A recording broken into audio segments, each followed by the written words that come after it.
और जमुई की जनता ने बार बार ये साबित करके भी दिखाया। पिछली बार भी जब प्रधानमंत्री जी आए थे उस वक्त हम लोग का गठबंधन इतना बड़ा नहीं था, मात्र 3 दल थे। भारतीय जनता पार्टी थी, जनता दल यूनाइटेड थी, हम लोग की पार्टी लोक जनशक्ति पार्टी थी।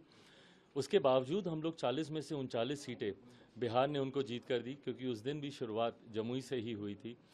और आज जब पुनः मेरे प्रधानमंत्री मेरी कर्मभूमि जमुई से शुरुआत कर रहे हैं, तो जहां एक तरफ मेरी पार्टी के लिए गर्व की बात है, तो वहीं पूरे जमुई वासियों के लिए इससे बड़ा सौभाग्य नहीं हो सकता। देश का ही नहीं, दुनिया का सबसे लोकप्रिय नेता बिहार जब आते हैं तो अपने चुनाव प्रचार की शुरुआत वो जमुई की धरती से करते हैं, तो यकीनन ये हम सब के लिए गर्व की बात है। और मैं मानता हूं जो पिछली बार एक सीट की चूक रह गई थी, किशनगंज वाली सीट, इस बार उसको भी पूरा करके 40 की 40 सीटें हम लोग का गठबंधन जीतेगा। लेकिन इंडियन अलायंस के लोग तो बोल रहे हैं कि मुंह है कुछ भी बोल दीजिए, 40 बोल दीजिए, 400 बोल दीजिए, 500 बोल दीजिए, खरीद लीजिए बाजार से।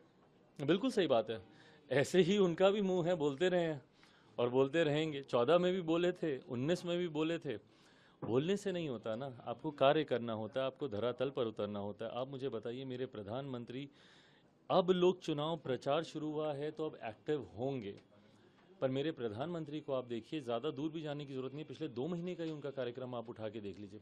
कोई दिन ऐसा नहीं है जब मेरे प्रधानमंत्री देश के अलग अलग कोने में ना जा रहे हों।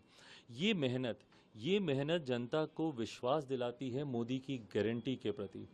और जब मोदी की गारंटी अगर घर घर, आज की तारीख में तो देश में क्या दुनिया में लोग मोदी की गारंटी की बात करते हैं, तो ऐसे में 400 प्लस का जो लक्ष्य है वो तो हम लोग पूरा करेंगे ही करेंगे, बट उसमें बिहार की 40 सीटों का एक महत्वपूर्ण योगदान रहेगा। चिराग पासवान के लिए टफ कौन सी सीट है, जमुई या हाजीपुर? ये दोनों जगह आपके लिए प्रतिष्ठा की बात है। देखिए, अंतोगत्वा निर्णय जनता के हाथ में है, बट दोनों जगह मेरे लिए दोनों क्षेत्र अगर आप बात करें तो वो मेरे लिए कोई राजनीतिक रणभूमि नहीं है, मेरे लिए कोई मेरा वो संसदीय क्षेत्र नहीं है। जमुई से पिछले 10 सालों में वो रिश्ता बना जो एक बेटे का परिवार के साथ होता है, और हाजीपुर से तो वो रिश्ता रहा ही है, क्योंकि मेरे पिता ने हाजीपुर को अपनी माँ माना और बचपन से हाजीपुर के लोगों के साथ उसी तरीके का रिश्ता रहा। ऐसे में मैं मानता हूँ कि जनता का प्यार ना सिर्फ इन दोनों जगह पर भरपूर मिलेगा, बल्कि हम लोग की 5 सीटों पर और बिहार में 40 की 40 सीटों पर। आपके आपकी पार्टी से कुछ लोग छोड़ कर चले गए, बहुत गंभीर आरोप, परिवारवाद और क्या क्या बातें हो रही है, कैसे देखते हैं? देखिए, जब चुनाव आता है, जिन लोगों को टिकट नहीं मिलता है, स्वाभाविक है, और उनके आक्रोश का भी मैं पूरी तरीके से मैं सम्मान करता हूं। अपेक्षा होती है, उम्मीद होती है, बट भाई मेरी भी मजबूरी को समझने की ज़रूरत है। मैं 5 सीटों पर 50 लोगों को मैं समाहित नहीं कर सकता, ये संभव नहीं है, किसी के लिए भी ये संभव नहीं है। ऐसे में हर कोई अपनी अपनी महत्वाकांक्षाओं को साधने के लिए विकल्प को तलाशने का कार्य करते हैं। मेरी ढेर सारी शुभकामनाएं। चाचा भी तो अब साथ में आ गए। अच्छी बात है। अलग हुए भी क्यों थे, घर से, परिवार से, पार्टी से, मुझे तो ये भी नहीं समझ में आया।